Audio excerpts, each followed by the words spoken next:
toutes et à tous. Merci aux organisateurs de la conférence Legal Innovation de me permettre cette présentation de la Legal Tech française à fin 2020.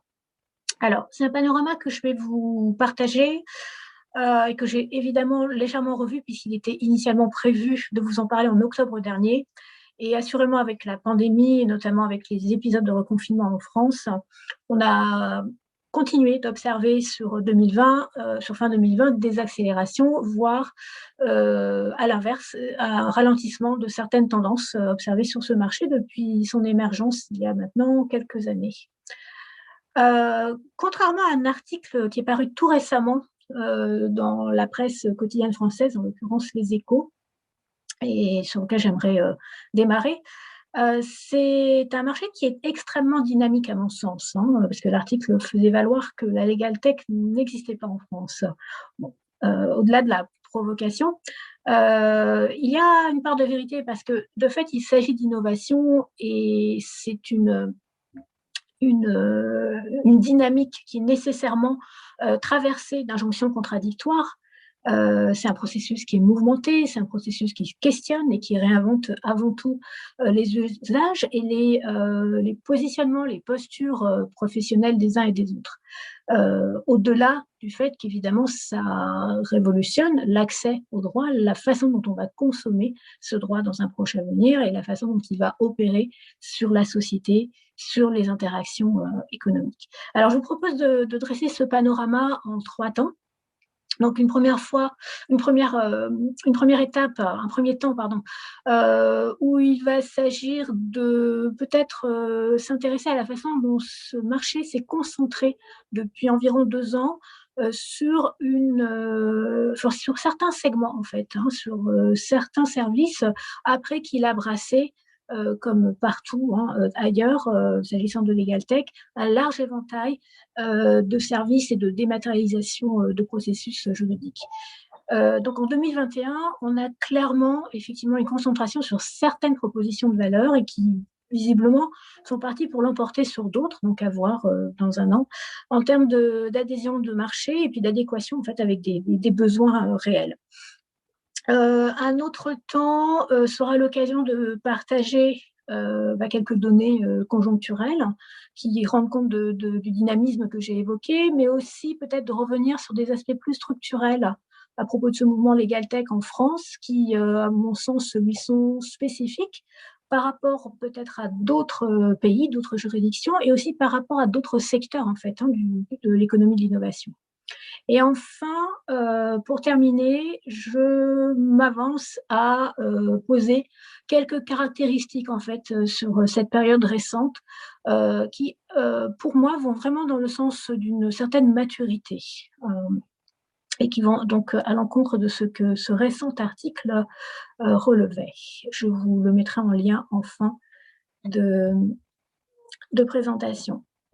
Alors, pour revenir à cet éventail des offres sur le marché de la Legal Tech, il faudrait que j'arrive à faire dérouler mon deck.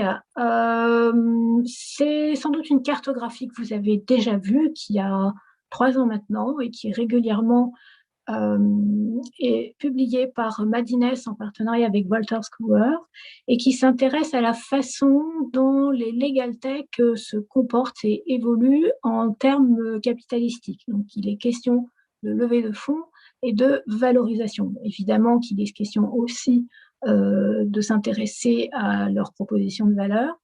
Et c'est un objet d'observation intéressant, d'observation et d'analyse intéressant en soi, que de voir comment ces différents segments évoluent d'année en année. Et ce que l'on perçoit, ce que je perçois, est que donc sur 2020, il y a eu clairement une concentration donc sur les propositions de valeur que j'ai listées sur cette slide. De manière générale, il faut avoir à l'esprit qu'après un premier temps où les legal tech, traditionnellement, entre guillemets, s'adressaient frontalement à des services juridiques portés par les professions réglementées, On a jadis parlé d'ubérisation. On a vu une réorientation, un redéploiement à destination des entreprises, alors que en termes d'effectifs, c'est vrai que le marché des avocats est plus conséquent en France que celui des directions juridiques strictes. Et pourtant, c'est ce qui opère là actuellement, avec notamment donc une concentration sur une verticale qui est celle de la prise en charge et du management des documents, hein, de tout le circuit de l'information textuelle, donc pas que les contrats, hein, ça peut être aussi d'autres documents juridiques, les notes, les conclusions, les appels d'offres, voilà. Et toute cette digitalisation donc, des processus a donné lieu à un fort dynamisme en fait de la part des legal tech. Alors autant pour couvrir les aspects de gestion et d'échange de l'information, hein, de stockage, d'échange sécurisé, que pour s'intéresser de manière spécifique à ce qui est attendu en matière de documents juridiques, donc leur qualité et leur fiabilité, sur des notions donc de conformité juridique et de cohérence. J'ai essayé de les schématiser là sur le diagramme suivant, mais aussi pour tenter de modéliser leur cycle de vie, hein, leur trajet le long d'un workflow qui peut être de validation ou de négociation, de transaction, jusqu'au closing en l'occurrence. Voilà, donc ça, c'est effectivement une grosse part des acteurs qui se trouvent embarqués dans cette promesse-là. Et au-delà, et ça c'est clairement pour moi une tendance nouvelle et qui donc est parallèle à ce que j'évoquais à propos du déplacement du marché, disons, des professions réglementées vers les entreprises qui sont une cible plus large au-delà des stricts directeurs juridiques. C'est ce qu'on appelle les opérations courantes, hein, où on a d'ailleurs voulu importer le concept américain de legal ops. Et c'est précisément ce qui vise tout cet assortiment en fait de tâches et toutes ces chaînes de tâches courantes qui ont vocation à se transporter dans des environnements dématérialisés, à se plateformiser, puisque là, on est typiquement dans la promesse principale de la digitalisation qui fait gagner en fiabilité, qui fait gagner en rationalisation, en optimisation des tâches en question. Et avec la crise sanitaire, en fait, cette dématérialisation, elle s'est clairement accélérée. Donc, elle a par exemple porté sur des opérations qui s'attachent à couvrir les différentes instances et obligations corporate en matière de gouvernance et tenue d'assemblée générale, entre autres, au sein des entreprises ou des groupes, mais de manière beaucoup plus prosaïque. Et ça, c'est intéressant comme effectivement la crise a eu un effet de loupe. Il s'agit simplement parfois de s'équiper en solutions de signature électronique, de s'équiper en solutions de messagerie sécurisée, de trouver enfin des solutions de stockage cloud, et puis parfois aussi d'acquérir des solutions d'environnement de travail collaboratif. Alors ça peut être Teams, Microsoft pour commencer, ou des outils dédiés comme Legal Cluster. Il reste quand même le troisième point, un segment étroit, à mon sens, qui rassemble quelques solutions donc dites d'aide à la décision et qui repose sur cette fameuse promesse du recours à la prédiction. Alors la prédiction au sens statistique bien évidemment et au modèle probabiliste, et qui incorpore aussi évidemment des technologies de machine learning pour traiter ces données en amont en vue d'être modélisées, critérisées et de permettre donc de l'aide à la décision. Donc ces acteurs, on les connaît bien et de manière assez étonnante, ils ont occupé le devant de la scène, alors quand bien même en termes de valeur et de marché, ça n'est pas forcément le cœur du marché legal tech. Donc on parle de sociétés comme Predictis, hein, comme Case Analytics, comme Jurispredis. Après, ce que je voulais quand même préciser, et même si c'est légèrement horoscope, c'est qu'il ne faut pas oublier, même si on n'est pas du tout sur de la tech, il ne faut pas oublier que donc ce mouvement, s'est accompagné nécessairement d'une montée en puissance de la prise de conscience de ce qu'il fallait, effectivement, se transformer, s'organiser différemment et réfléchir fondamentalement à, sa création de valeur et à son rôle, et à la manière dont on l'exerçait. Et ces questionnements, ils ont été, accompagnés sur le marché par, une réelle, apparition et une multiplication d'acteurs du conseil, tout simplement, de cabinets de conseil en innovation. Donc, soit parce qu'ils étaient déjà sur le terrain de la formation et ils se sont déployés, redéployés plus particulièrement depuis ces dernières années sur des approches par compétences, notamment avec un intérêt accru pour tout ce qui est compétences transversales, compétences soft ou compétences digitales, digital skills et soft skills. Soit, et là c'est un peu plus neuf, même si ça a donc déjà quelques années alentour, parce qu'en 2019-2020, un marché s'est créé autour du legal design, donc autour du recours au design thinking pour concevoir et pour réinventer des processus ou des documents, voire des modèles d'organisation juridique. Alors, voilà pour, disons, les objets et le contenu des offres en question. De manière un petit peu plus structurelle, je voulais aborder quelques éléments qui me semblent assez saillants et assez caractéristiques du marché français.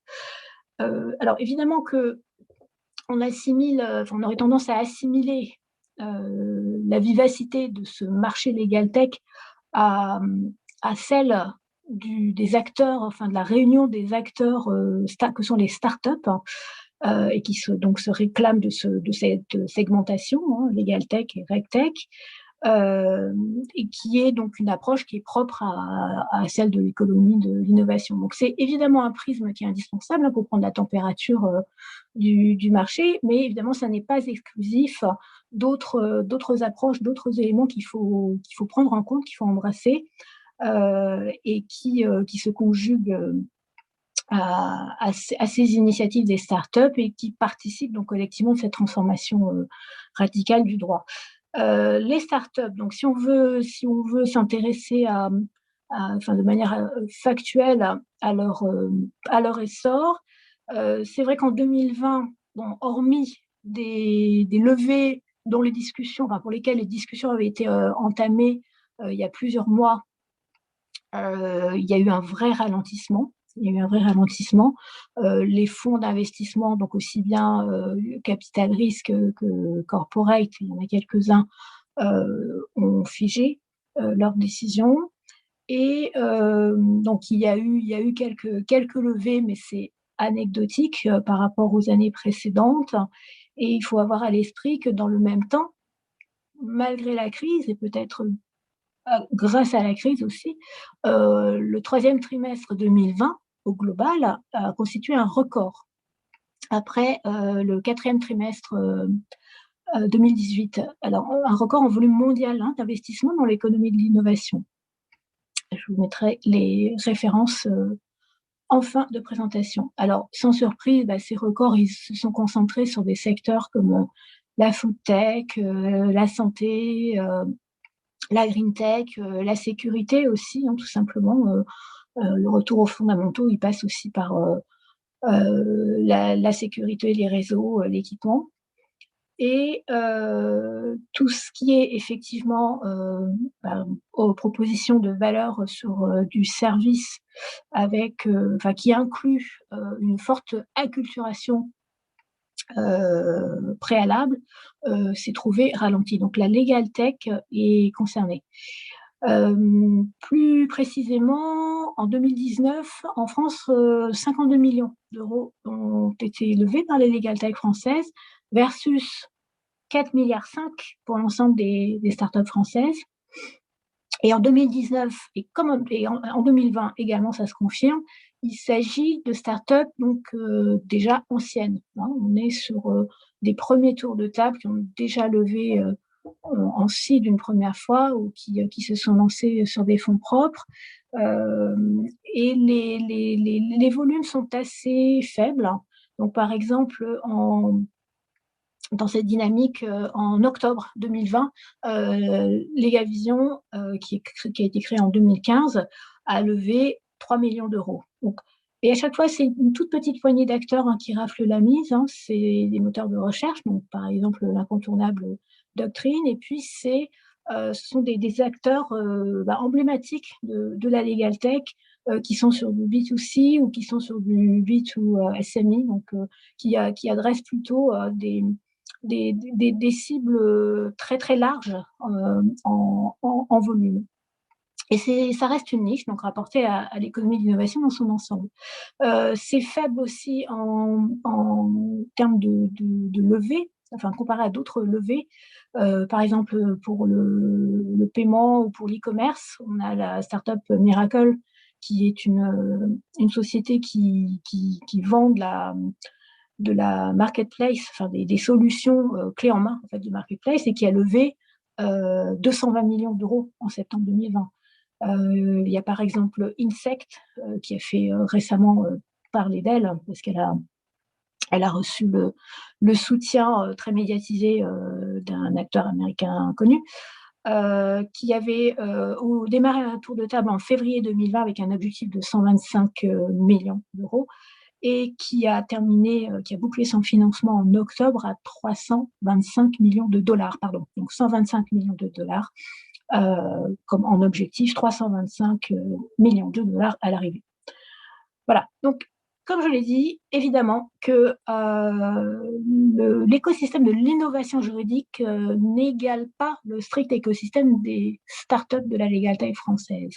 Et donc, il ne s'agit pas de se concentrer sur ce seul volume d'investissement et sur la valorisation des acteurs.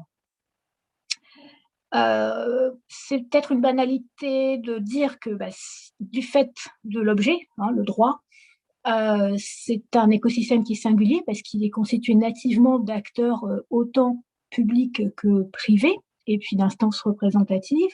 C'est un secteur qui est fortement réglementé et il n'est pas singulier dans le sens où, parce qu'il y a de la réglementation, il y a des freins et donc il y a des interactions et des frictions entre le public et le privé. De fait, ça existe aussi, par exemple, dans la santé, dans les mobilités, mais à mon sens, parce que, surtout, ces professionnels du droit, côté acteurs publics comme privés, se trouvent eux-mêmes en fait en position d'innover, d'entrer dans cette démarche et d'initier eux aussi des transformations. On y reviendra.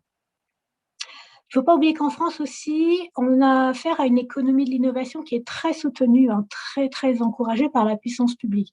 Alors, la Startup Nation, au-delà de la formule, c'est quand même très concrètement une politique qui est très volontariste de financement dédié, où on a donc notamment des acteurs comme la Banque publique d'investissement, la BPI, et puis la Caisse des dépôts et consignations, qui sont des opérateurs majeurs, où on a une direction numérique de l'État, la DINUM, qui est elle aussi clé, et enfin tout simplement un ministère des Finances et de l'Économie qui déploie des dispositifs qui sont plutôt généreux pour soutenir cet écosystème dans son ensemble et qui, par exemple, par le biais de la French Tech ou d'indices comme le FT 120 ou Next 40,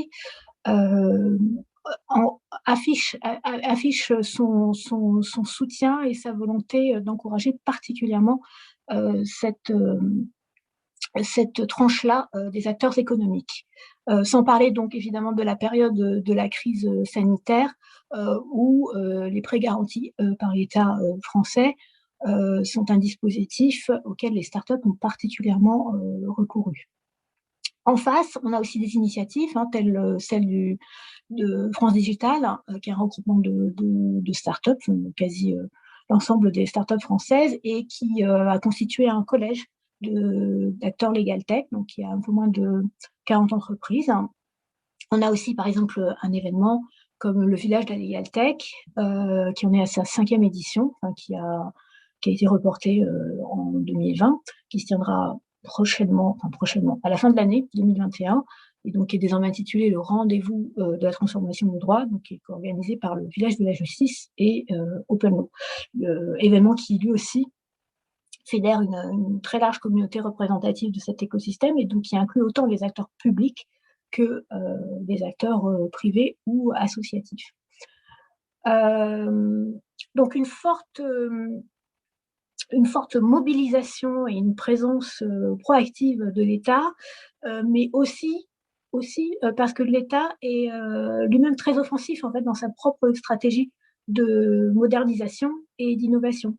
Et il se fonde sur une vision qui est posée depuis maintenant 6 ans, qui s'est déployée, qui s'est structurée particulièrement sur ces dernières années, depuis 2018, avec par exemple la pérennisation de certains dispositifs comme les startups d'État, donc qui sont une sorte d'incubateur de services qui a été lancé par Etalab, donc le département d'innovation de la DINUM, et qui, donc sur 2019-2020, startups d'État qui se sont donc transportés dans les ministères, les grands ministères dont elle relevait. Par exemple, le Code numérique du travail, qui a été incubé au sein d'État est aujourd'hui dans l'incubateur des ministères sociaux.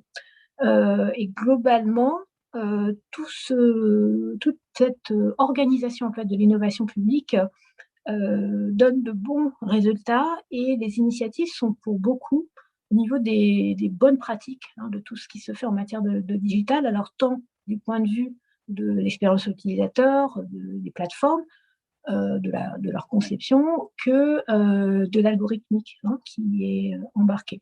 Et il faut avoir à l'esprit que c'est une concurrence frontale pour un grand nombre de propositions qui émergent sur ce marché Legal Tech.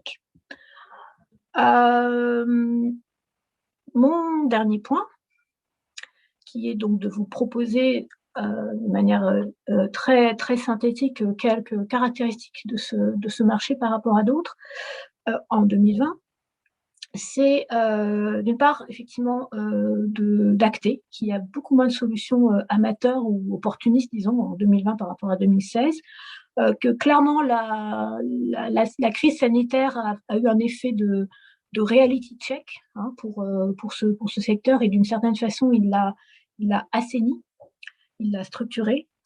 Je l'ai déjà dit d'une certaine façon, les professions réglementées, alors les avocats, mais pas seulement, sont vraiment une part dynamique à part entière de l'entrepreneuriat Legal Tech.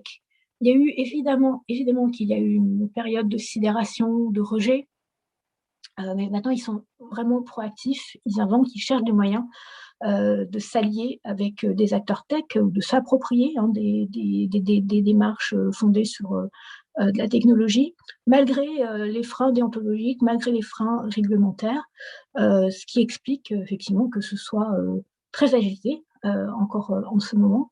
Il y a des démarches qui vont dans le sens justement de la...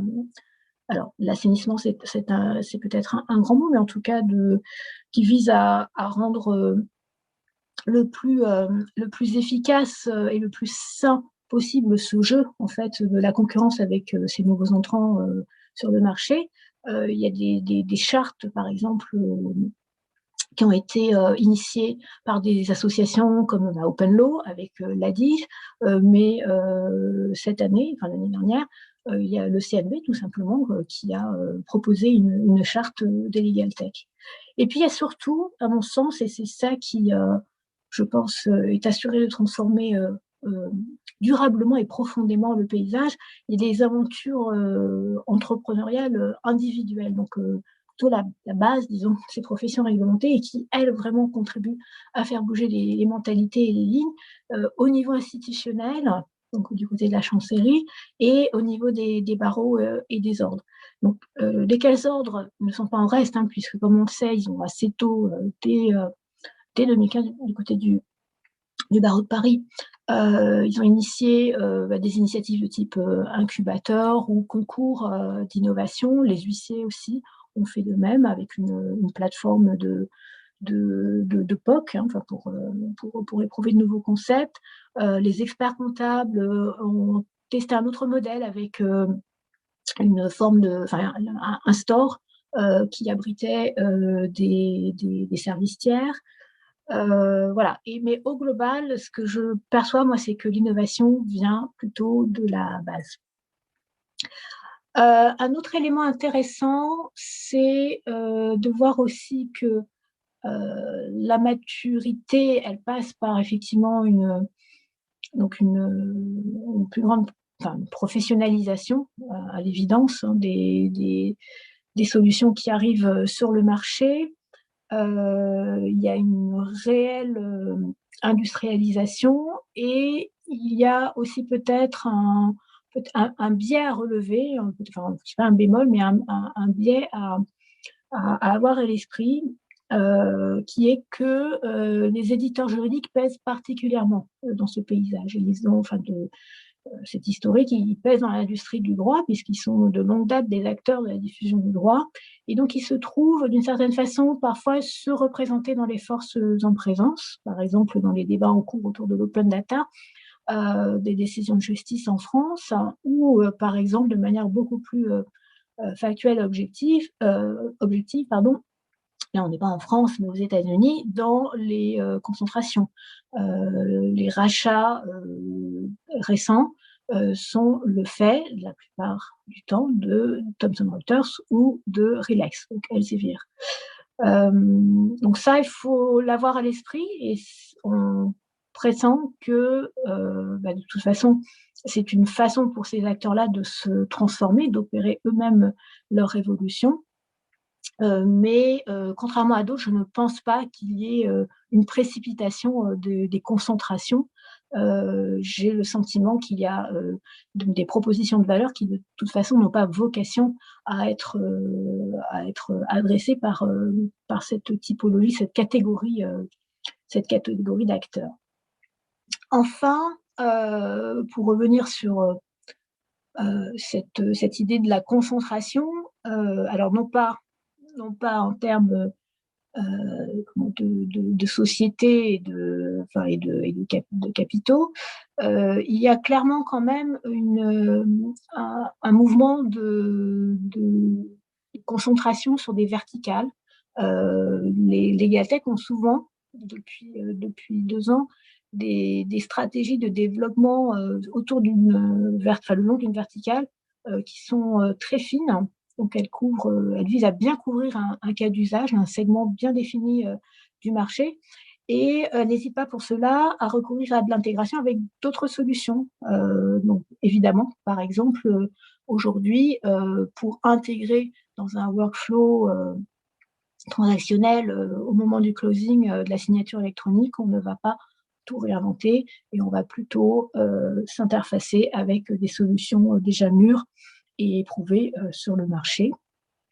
Il peut y avoir aussi des montages entre, par exemple, un éditeur de contenu qui aurait des modèles, des formulaires et une plateforme. Et il y a à la clé, à mon sens, et ça c'est à surveiller en 2021, un gros enjeu autour de la capacité justement à rendre tout ça interopérable, notamment de la part des acteurs publics, à accélérer la politique, la stratégie d'APIification des services autant que des données de l'État, mais aussi entre les acteurs privés, c'est-à-dire que on voit déjà, on a commencé de voir des affiliations en fait, des alliances entre plusieurs startups pour couvrir comme ça une chaîne de valeur plus étendue. Par exemple, Call a Lawyer avec Doctrine, par exemple Ruby Payer avec Legalife ou Rocket Lawyer. Voilà, et c'est la fin de mon panorama. J'espère avoir été à peu près complète. Et puis, je me permets de vous donner rendez-vous l'année prochaine pour faire un bilan et voir à quel point ces tendances que j'ai essayé de dessiner se sont confirmées ou ont été infirmées par l'année 2021. Merci à vous.